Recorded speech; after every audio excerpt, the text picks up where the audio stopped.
toileting independence. That is what we are doing tonight. The child's inner need, help me to do it by myself. So basically, I love this quote because we are basically just here to, this is their big work. And we're just here to guide them along because in order for it to be successful, they want to feel like they're in control of it. Do you know what I mean? Because it is their big work. Because we'll get into at some point, we'll talk about the difference between toilet training and toilet learning and what the difference is in that. Because there is a difference. What we're doing here, it's child-led. We're being respectful of them and their bodies. So one of the first things, the earlier the better, is typically what you do with a child, but what I'm not saying is at 12 months, you're going to start putting them in underwear. That's what you're going to start doing at a younger age is you're starting to get them familiar with what's going on in the bathroom. You might have a portable potty out just so that they can get familiar with it and understand that this is a tool for using the toilet, and they can explore it and sit on it and, and just kind of get familiar with it. You're talking about the toileting, you're talking about, even when you're changing their diaper, you're talking them through it because you're being respectful. Like, oh, I noticed your diaper is wet. We're going to go ahead and change your diaper. So you're just kind of constantly talking to them through the diapering. You're using correct language. Like, like with the children at school, we use the language, like we use the anatomical language like vulva and vagina and anus. And so we keep it real. We keep it, so that they understand that this, what the correct terms for their body parts are that's involved with toileting. Also getting, your child, so you're going to kind of get an idea of when they're ready to go. They usually, pretty much, when they urinate, they're going to go pretty regularly every hour. Bowel movements, you'll get a better idea. There is sort of a schedule. You'll know when my child may poop once in the morning and once in the afternoon. So you're kind of getting an idea of what their regular cycle is. But when they're little, because like the sensitive period starts when they hit around 12 months. Like I said, you're just getting them familiar with what goes on in the bathroom. You're letting them see you use the toilet. And if you're able to change their diaper in the bathroom, that's a great place to start. As I said before, just getting them familiar with all the tools of what's used in a bathroom. When your child is able to stand independently, that's a great time to really start changing them standing. That's how we do it at school. And it helps them to be more involved in the toileting process because we teach them to, they're learning to get their pants up and down. We teach them how to remove their diaper. So they're learning how to undo the tabs. So they're very involved in the process of getting their diaper changed once they're able to stand. The way we have it set up at school is like there's a basket with all their diapering stuff, like their wipes, and the child will know which basket is theirs, and they'll go and they'll get us a diaper and they'll get us wipes if they have a bowel movement and they need to get changed. So they're very much involved in the process of toileting. And then they're sitting on the toilet after each diaper change. Even if they don't void into the toilet, they're still getting used to the routine of sitting on the toilet. And that just becomes a part of the routine, something that it's just familiar. And they're like, oh, I'm having my diaper changed. So therefore I need to sit on the toilet, even if they don't do anything, but it becomes familiar. So then when you're making that jump into underwear, it's not something that's foreign to them sitting on the toilet. Anytime you can empty the diaper, the bowel movement into a toilet, it's great to let them see you do it. And you're just explaining, this is where the poop goes. So you're just emptying up. If it's a nice solid poop, you can just dump it into the toilet and just explain to them, this is where the poop goes, and then flush it down. And as I said before, having them watch you use the toilet, like as is, you know, because it's just a part of our everyday routine. I have found that before 24 months tends to be a little easier. But again, as I said before, every child learns differently. Every child is ready at a different time. And that means that it could be after 24 months. I tend to do it somewhere around between 2 and 2.5. If I'm finding that a child is ready, because you're definitely going to run into their will, because that tends to kick in after the age of 2. And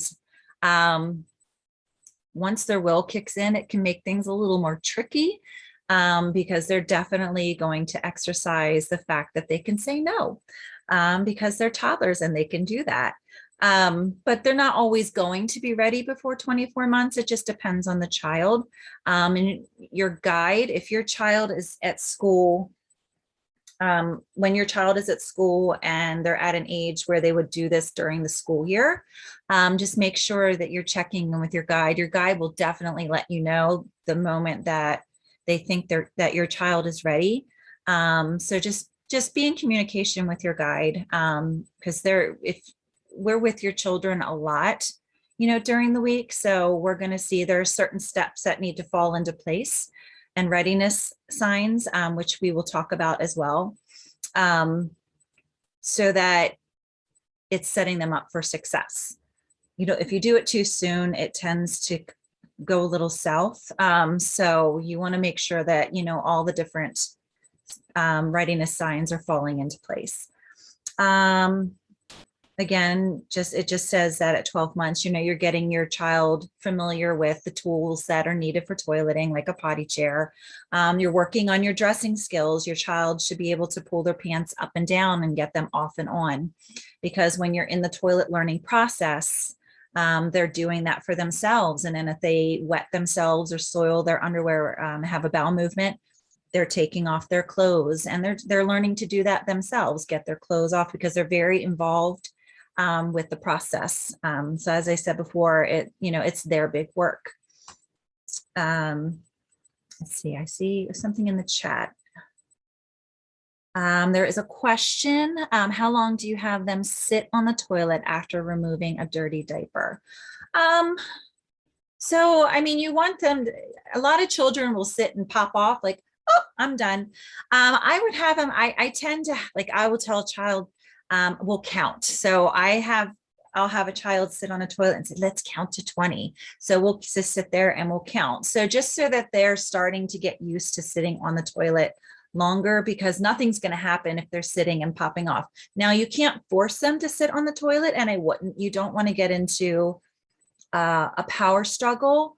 So if all you can get out of them initially is that they're just putting their bottom on the toilet, because your consistency with the routine is so very important. But you're working up to, I even recommend sometimes when you're setting up the environment, that they have a special basket of books that they can only look at when they're sitting on the toilet. That I found that to be helpful when you're trying to get your child to sit on the toilet a little longer. If they've got special books that they look at when they're sitting on the toilet, that can always be helpful. But you want them to sit on it longer than just enough time that maybe they can feel their bladders empty into the toilet. And that might be a little tricky at first, but if you can kind of coax them, or just like I said, sing a song or count to 20, it tends to help them get more used to sitting on the toilet a little longer. Oh, I keep doing this. I'm sorry. I keep using the wrong buttons to make my screen go too far. Okay. Diapers. So, when you're choosing diapers, obviously most families use disposable diapers because that's the most commonly used. I have found that when you're using cloth diapers from the get-go, children tend to experience the wetness, and it seems to help them toilet learn earlier rather than later. Disposable diapers are very absorbent, and children they build a muscle memory. So our bodies build muscle memory, and the muscles in our thighs will have a muscle memory of that bulk of a diaper. So when you switch to, say, a pull-up, for example, because I don't recommend pull-ups, they tend to prolong the process. Your bladder gets used to that muscle memory of feeling the bulk of a diaper, and it will instantly release.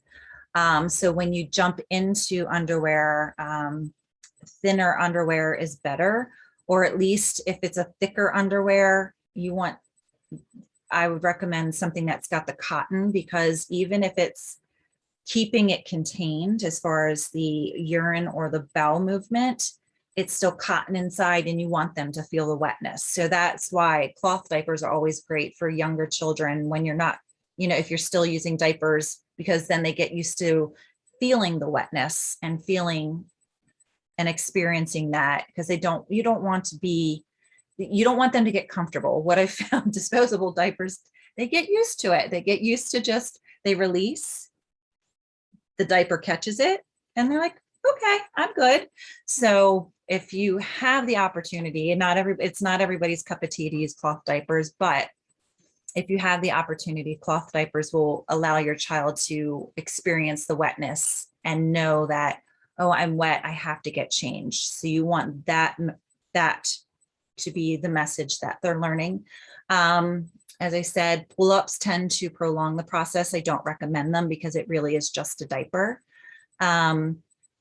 So if your guide is ready to get your child into underwear, I would avoid doing the in-between. I know a lot of families are like, well, then they get the motion of pulling it up and down, but it's still a diaper. And like I said, it's still that bulk feeling between their thighs. So when their body feels that muscle memory of that bulk between their thighs, their bladders tend to just release instantly. So a thinner diaper or a thinner underwear when you start toilet learning is better, because you're resetting that muscle memory. And it gives them the opportunity to learn how to hold it. So toilet learning versus toilet training. So what typically happens when you're toilet training a child, it's adult led and it's on the adult's time. What we're trying to do is provide a respectful way for them to learn use the toilet. As I said, we're just guiding them. This is their big work. They're very involved in the process. We're just simply there to support them. And they need to feel like they're in control. It's their body. So they want to feel in control of the whole process. So some of the signs of readiness that we look for, the interest, because the beauty of our program is it's built into our morning, and we have the children, they're sitting on the toilet at least twice every morning.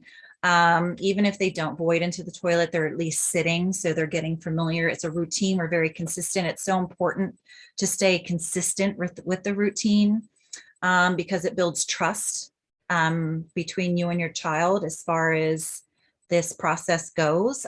They want to trust that the routine is going to be the same every day for them. You might notice that your child is hiding to have a bowel movement, which a lot of times that means that they're aware that their body's getting ready to release. So they're looking to have some privacy when they empty into their diaper. A willingness to sit on the toilet. It shouldn't be a battle. At first, if you can't get them to do it, at least have them at least touch their bottom to the toilet, because you're still sticking to the routine. Even if they don't sit and void, it's still, they need to know that routine is still the same. It's the same as yesterday. Even if they don't fully sit, they're still putting their bottom to the toilet and you're still moving through the steps. They'll typically start, voiding into the toilet when they're ready and becoming aware that they're emptying their bladders. I notice there's a chat question. Let me just take a peek here. Oops, not a question, just validation. That's the social worker in me. Okay.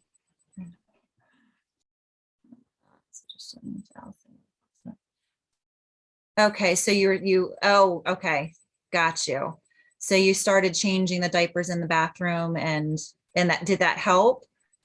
Yeah, so much. Like it just really showed me how important that routine was. It really is, because it just becomes familiar, because when they're that young, they can't tell time, and so they really look to routine.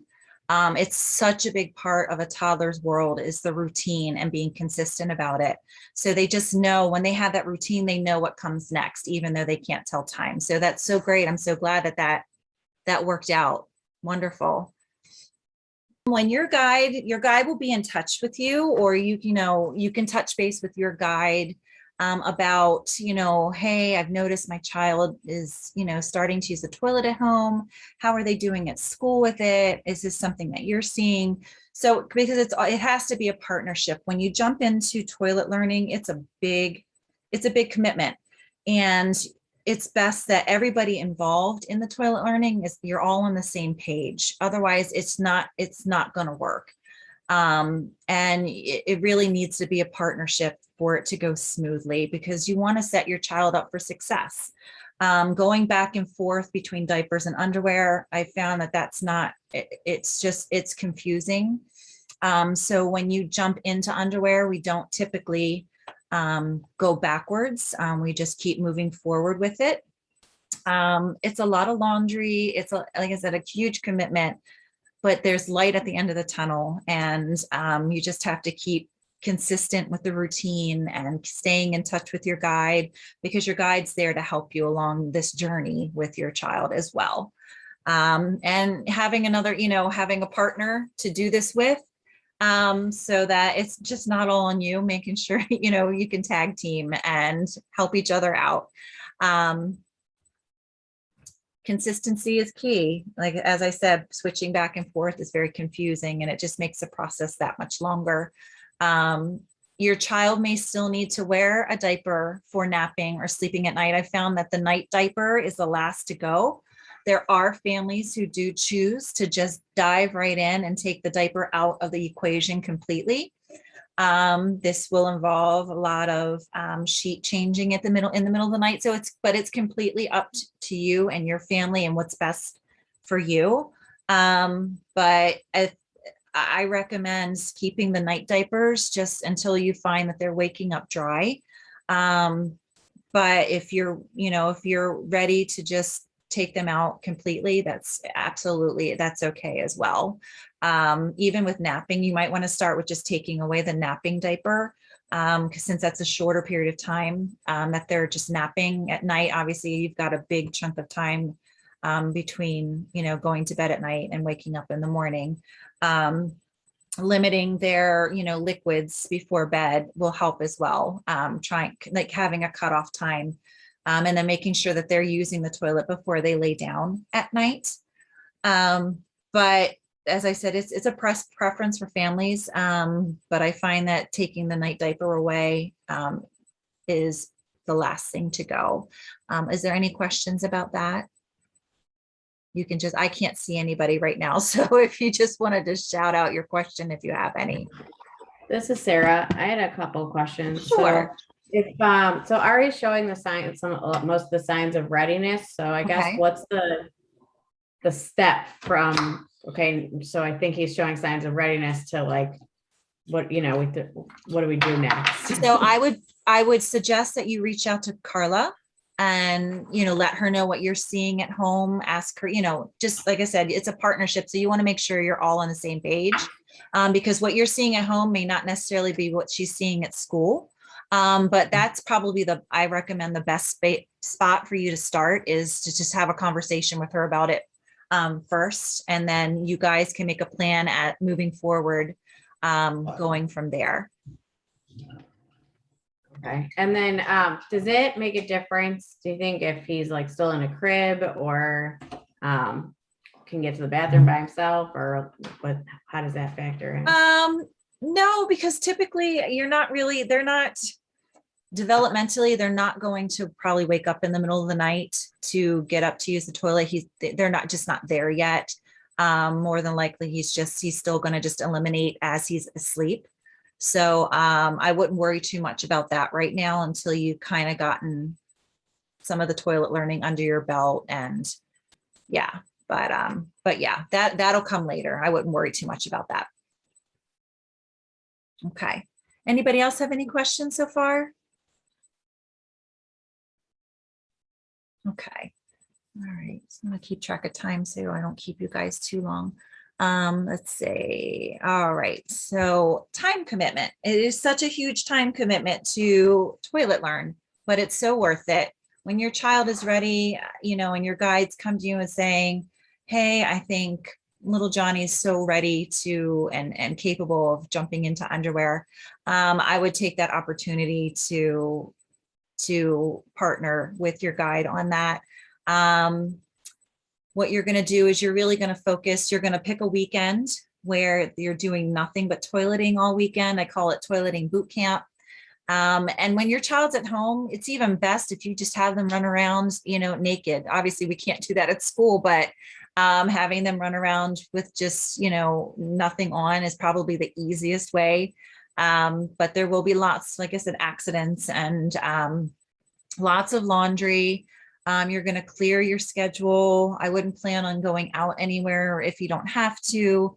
You're just going to focus on the toilet learning and this big work that your child is about to tackle.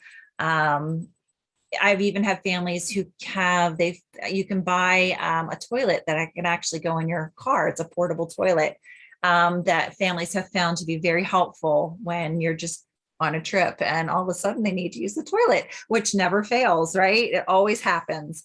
But, you know, just have a weekend where you feel you have nothing going on. And then keeping your guide, making sure, you know, making sure you guys are in the loop as far as like, oh, this is the weekend that we're going to go ahead and try and work on toilet learning. Make sure you let your guide know that that's what you're doing so that they know come Monday when they come back to school, your child's in underwear, so that everybody's aware. And you're going to send in lots of clothes, lots of extra pants and underwear. And then your guide will take it from there as far as when they're at school. But it's such a great, it sounds terrifying when you haven't been in it, but then once it's done and you look back, you're like, huh, it really wasn't. It feels like it's forever when you're in it, like this is lasting forever. But when you actually look back, it's like, it really wasn't that big of a chunk of a time once you, your child masters it. Preparing the environment. So this is a big part of toilet learning. You're going to pick an area or have a bathroom, and you know, you can choose to use a portable potty like you see in the picture, or you can or some families choose to do the seat adapter and have a step stool so that they can sit on the toilet, whatever your child is comfortable with. If you use a portable toilet, it usually has like an insert or something that your child can help empty what's in the toilet into the bigger toilet. You're going to pick an area, you know, a bathroom that's close by. If you have rugs, you may want to roll them up so that it's a less, you know, process of cleaning. And then you're going to set up, you're going to have a basket with here's a picture of an area that you can see that there's a bathroom, but there's a potty. You can have like your special basket of books that your child can look at when they're sitting on the toilet. You're going to have a basket or something where there's clean clothes. You're going to have something for them to put their soiled clothes in. Rags, a spray bottle of cleaner. They're going to help you with this whole process. So have a cleaner that you're comfortable with them using, because if they pee on the floor, they're very capable of helping you clean that up, because this is their work. And the more you have them involved, the more they're going to take ownership of it.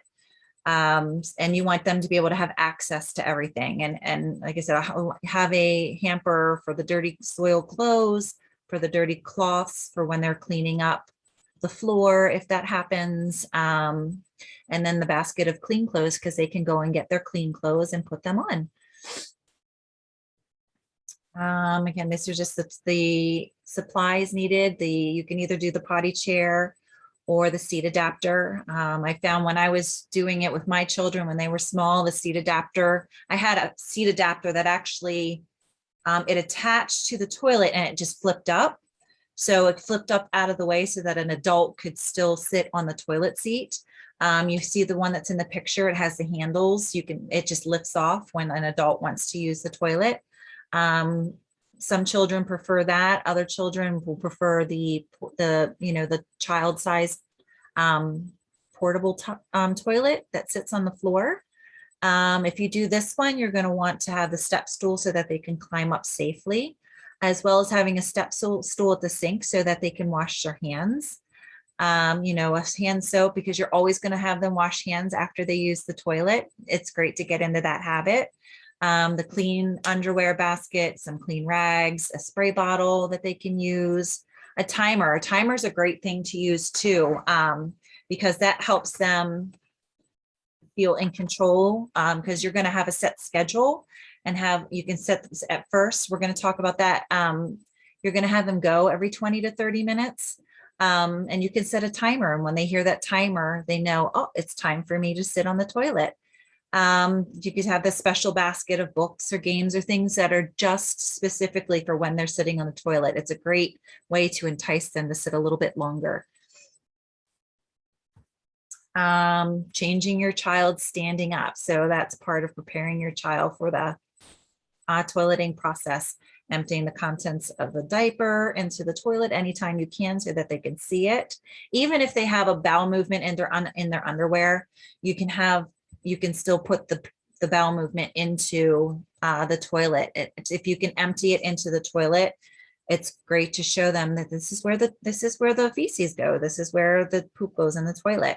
Talk about using the toilet, allowing your child to see you use it, as we said before. Preparing them, like having them pick out some underwear. That's always a big deal. You could go to the store and be like, it's time to pick out some underwear that you're going to use, and have them pick it out. Underwear should be thin. As I said before about the muscle memory, you want them to retrain that muscle memory so that, because when they feel that bulk, the bladder just tends to automatically release. So a thinner underwear, if you can do that, that will be great. Otherwise, if it's a thick underwear, have the cotton, make sure it's cotton on the inside. So they're still allowing them to feel the wetness. And you're just reminding them, we want to keep your underwear dry. But if they have an accident, which we don't really typically say, oh, you had an accident, we just state the obvious, like, oh, it looks like you've wet your underwear, or it looks like you've had a bowel movement. Now it's time to get changed.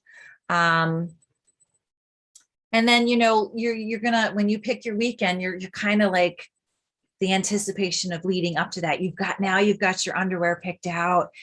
We're going to do it this weekend. You're kind of talking it up. Saturday, we're going to start wearing underwear, so you're kind of counting down, you're talking about it. You're just kind of talking it up. Oh, you're going to pee and poop in the toilet, just like mommy and daddy.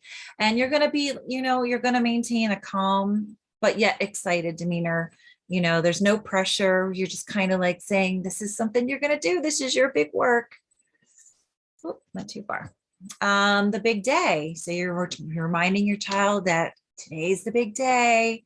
You're going to, encourage the process by giving them lots of water, foods that are going to want them to go. Just encourage them to drink. You're getting very excited for that big day. You're going to start underwear that morning. Make sure you have your environment prepared ahead of time. You're going to have your child involved in the process as much as possible. I know it says avoid entertaining your child, but I have found success in having them look at books or counting, just so that you can get them to sit on the toilet. That at least I found success in that, because I've had children at the beginning of the school year who have no experience whatsoever with the toileting process. So when they come into our program, they have no idea what the expectation is. So sitting on the toilet is very foreign to them. So that's the way that I usually encourage them, is by singing a song, or usually counting. We're going to count to 20, and then you can get up and, and we can put your new diaper on. You're going to have a quick question. Yes. So with practicing, like right now, my son, you can really tell when he's pooping, as I'm sure many of us can relate. And I'm wondering if, like, I've been asking him, oh, are you pooping? Like, oh, I see, or trying not to ask it as a question. So, oh, I see that you're pushing. I'm thinking that you're pooping. And then I've asked him, though, do you want to go to the toilet? Is that like part of practicing, or should I not be asking that question? So here's the thing about asking them. If you ask them if they want to go to the toilet, they're going to tell you no. So what you have to do is really keep it very matter of fact. Oh, I noticed you're pooping in your diaper. Let's go sit on the toilet. So it's just you're not, it's not one way or the other, but I don't recommend asking them, because 99% of the time they're going to say no because they can. So I would just state the obvious. You're very much matter of fact. You're stating, I notice that you're pooping in your diaper. Let's go try and sit on the toilet and put that poop in the toilet.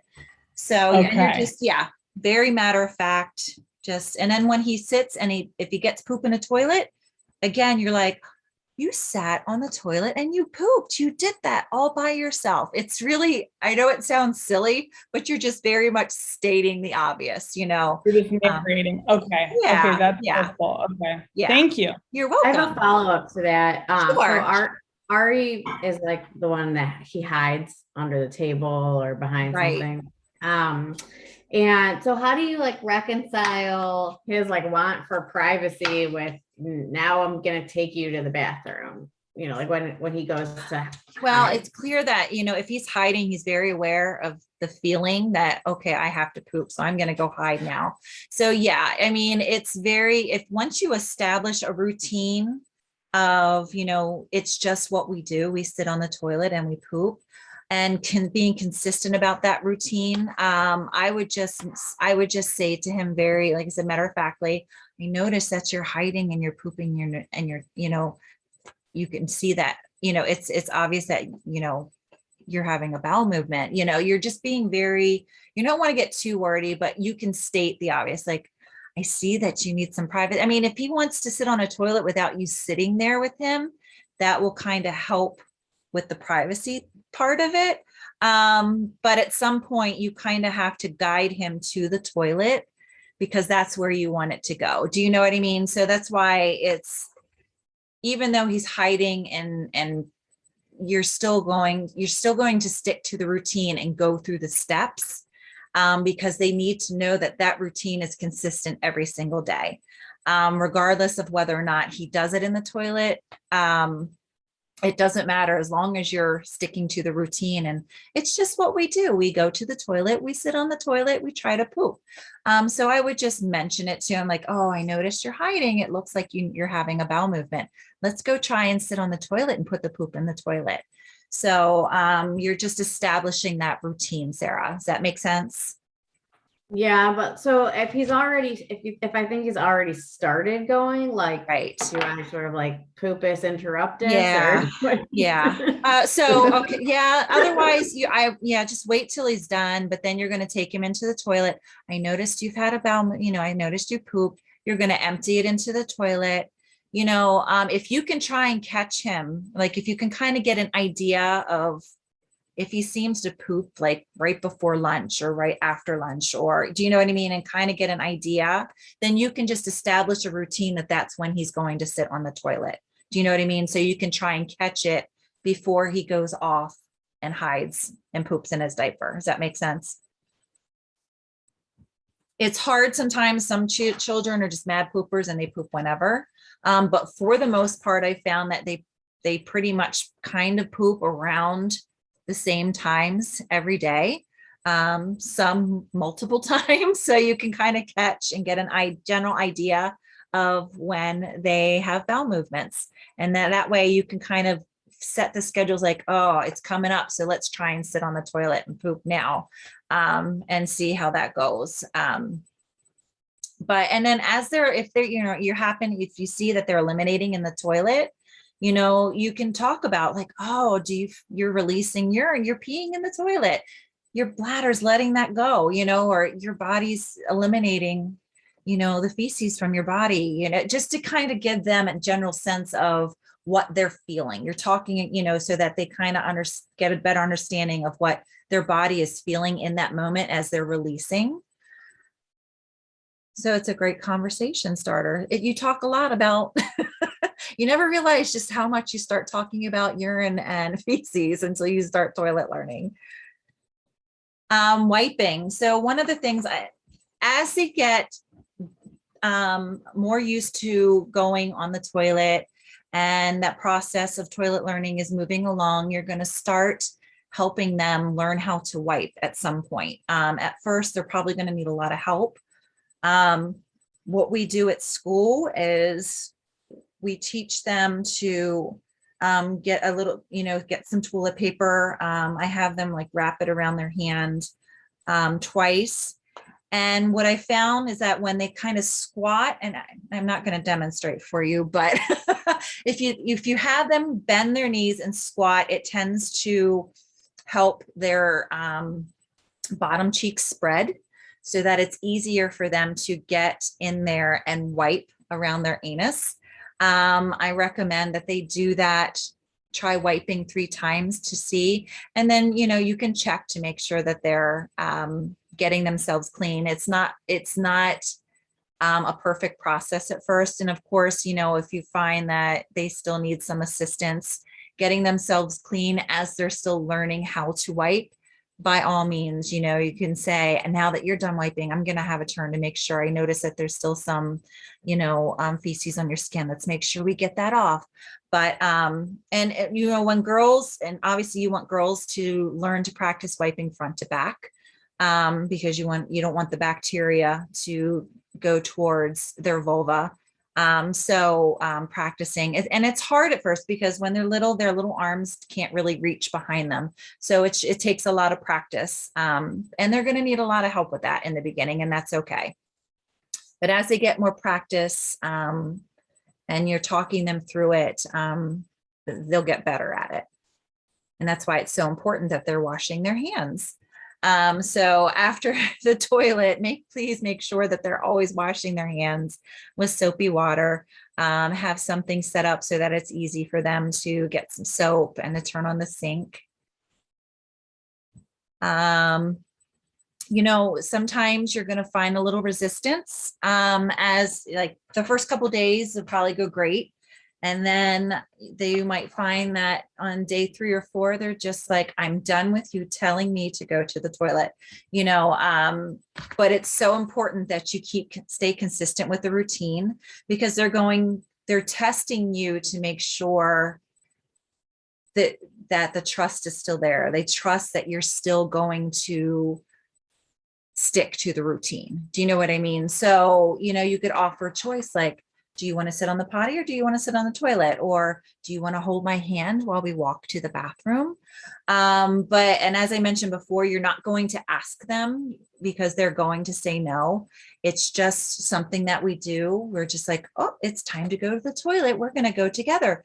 You can use the toilet and I can use the toilet, and then offering them choice on maybe underwear. Do you want to wear this underwear today?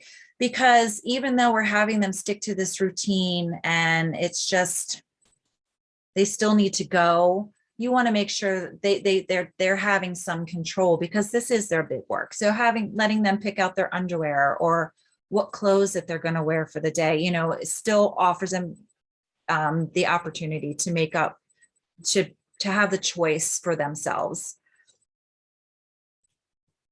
Using a timer. We mentioned this before. You could use a timer. I always use the old fashioned wind up timer. Lots of phones have timers. You're going to have a schedule.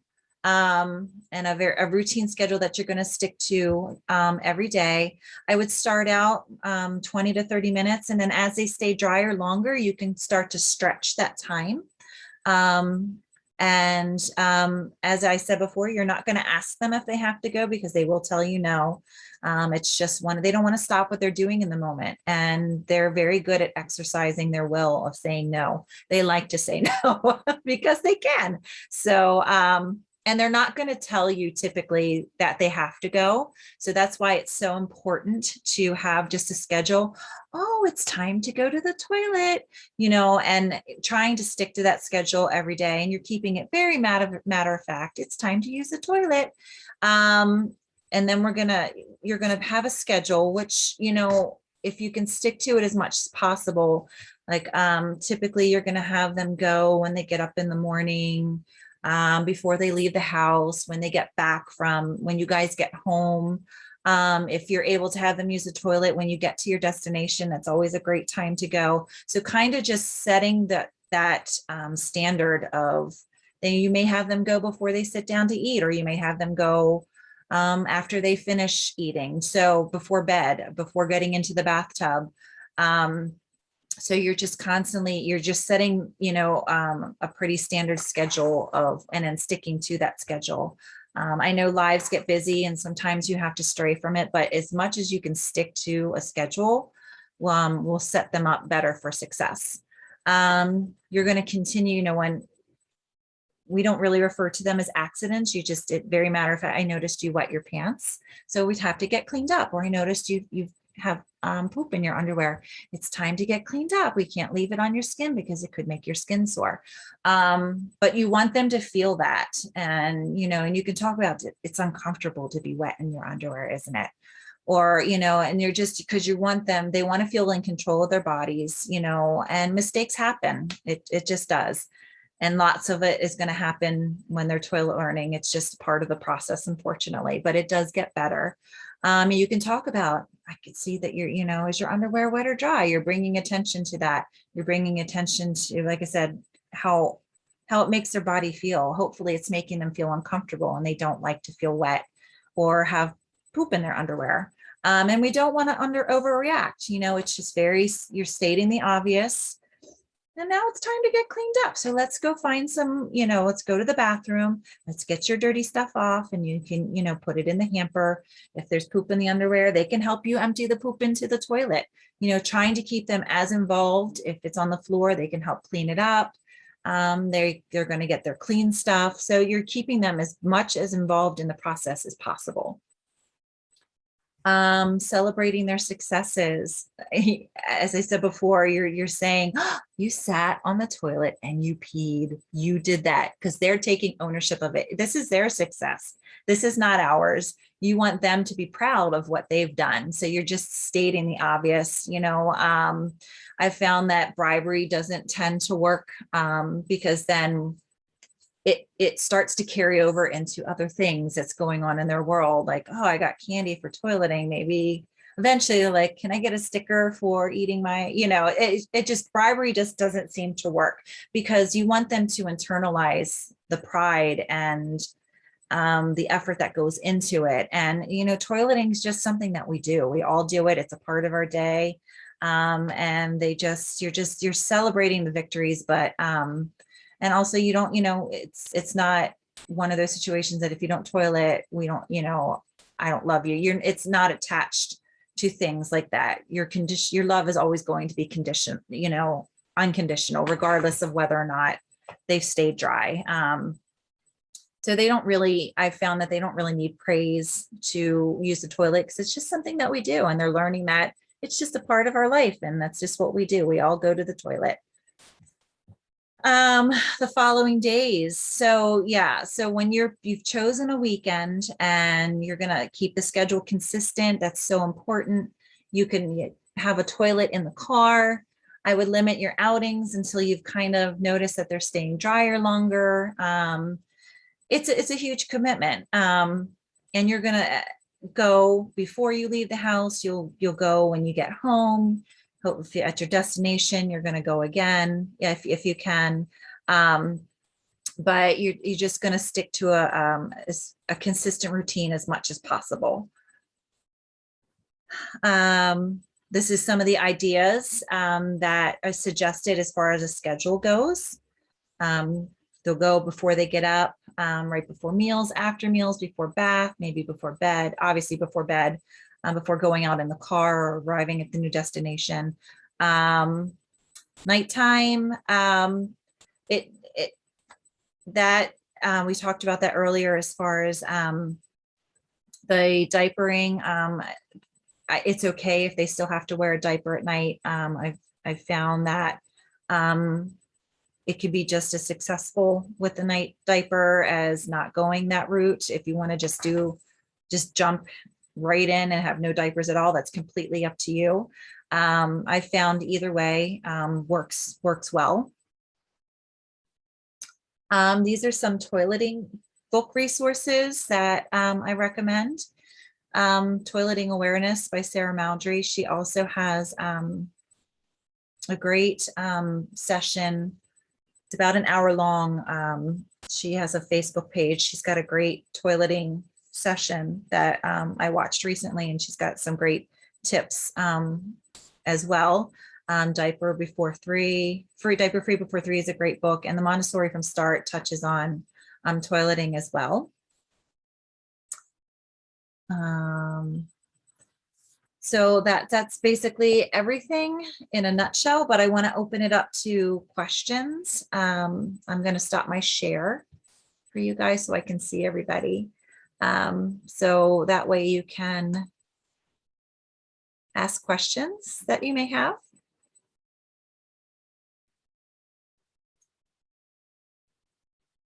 Anyone?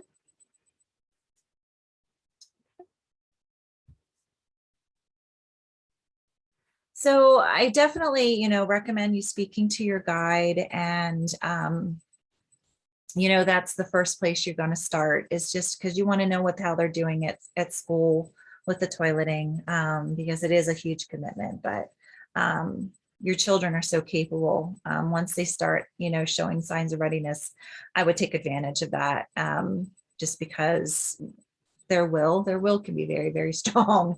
And the longer you wait, the stronger that will gets. So yeah, if your guide is in touch with you and says it's time, I would take advantage of that. Are there any questions about this?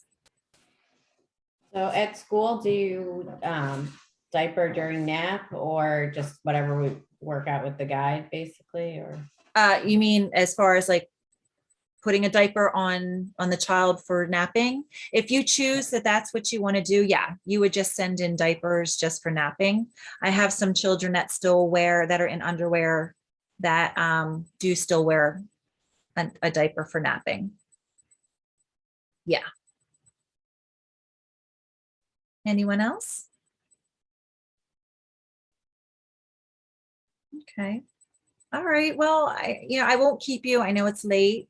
But certainly, I hope I was able to give you some information to walk away. I appreciate you guys taking the time to come out, not come out, but on Zoom, but to meet with me and talk about toileting. There's no magic formula to it. So you're just kind of just diving in, and some children do it quickly. Some children need a little longer. It all depends on the child. They all learn differently. So, but they all eventually get there. So just lots of patience and commitment and staying consistent with the routine, then you'll get there. You'll get there. It makes me so nervous. Oh, I know. It sounds horrible. It's really, it's really not as bad as you think it is. It really isn't. It's you haven't done it yet, so you don't know. It's the fear of the unknown, right? So, but you and Carla, you guys can come up with a routine and tackle it, and I think that Ari's going to be fine.